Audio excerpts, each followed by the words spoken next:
दोस्तों स्वागत है एक बार फिर से मेरे चैनल में। आज हम बात करेंगे हमारे गाड़ियों में टेक्नोलॉजी में यूज होने वाली भाषा की। जी हाँ, इंटरनेशनल भाषा इंग्लिश। दोस्तों आपने देखा होगा हमारी गाड़ियों की जितने भी ब्रोशर हैं, जितने भी ओनर्स मैनुअल है, जितने भी रिपेयर मैनुअल हैं, वो सभी इंग्लिश भाषा में प्रिंट होते हैं। और यहाँ ये जानना बहुत जरूरी है कि विश्व भर में इंटरनेशनल लैंग्वेज के तौर पर जो इंग्लिश यूज की जाती है ये मुख्यतः दो प्रकार की होती है। जी हाँ, एक अमेरिकन इंग्लिश जो कि यूएसए में यूज की जाती है और दूसरी ब्रिटिश इंग्लिश जो कि यूके में यूज की जाती है, ब्रिटिश में यूज की जाती है। इन दोनों इंग्लिश में क्या फर्क है और क्या क्या डिफरेंसेस हैं, आइए आज हम देखते हैं। यूके इंग्लिश जो कि मुख्यतः ब्रिटिश में, ब्रिटेन में यूज की जाती है और अमेरिकन इंग्लिश जो कि ऑफ कोर्स यूएस में यूज की जाती है। इन दोनों में जो फर्क है दोस्तों, पहला फर्क है वोकैबुलरी का, यानी कि शब्दों का।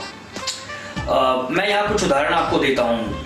उदाहरण के तौर पर गाड़ी के जिस हिस्से को हम ब्रिटिश इंग्लिश में बोनट कहते हैं, अमेरिकन उसी हिस्से को हुड कहते हैं। इसी प्रकार 3 बॉक्स गाड़ी को जहां ब्रिटिश इंग्लिश में सैलून कहा जाता है, वहां अमेरिकन इंग्लिश में उसे सिडेन कहा जाता है। सामने के बड़े शीशे को जहां ब्रिटिश इंग्लिश में विंड स्क्रीन कहा जाता है, वहां अमेरिकन इसे विंड शील्ड कहते हैं।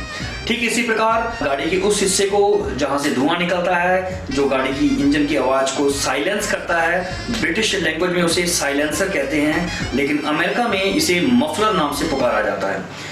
तो ठीक किसी प्रकार डिक्की जो कि हमारा लगेज कंपार्टमेंट है, उसे हम ब्रिटिश इंग्लिश में बूट कहते हैं, जबकि अमेरिकन इंग्लिश में उसी पार्ट को ट्रंक कहा जाता है। हमारे गाड़ियों में यूज होने वाले फ्यूल को, यानी कि पेट्रोल को, अमेरिकन इंग्लिश में गैसोलीन कहा जाता है, जबकि ब्रिटिश इंग्लिश में इसे पेट्रोल ही कह के पुकारा जाता है।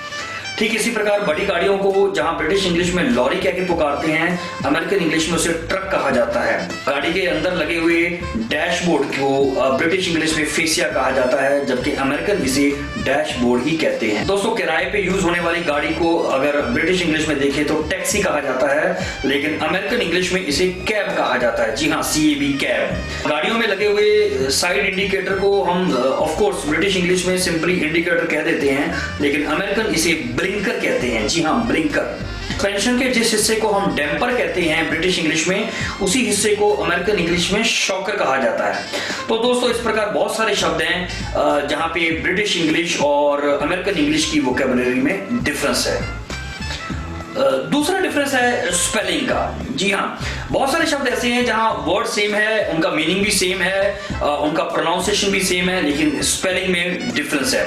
उदाहरण के तौर पर कलर के स्पेलिंग ब्रिटिश इंग्लिश में COLOUR आएगा, लेकिन अगर आप अमेरिकन इंग्लिश में कलर लिखेंगे ये COLOR आएगा। जी हाँ, आपने कभी ट्राई किया होगा MS ऑफिस में, अगर वर्ड में, एक्सेल में, पावर पॉइंट में अगर आप कलर को COLOUR लिखेंगे तो ये इनवैलिड दिखाएगा, बिकॉज अमेरिकन स्पेलिंग के मुताबिक इसके स्पेलिंग COLOR है।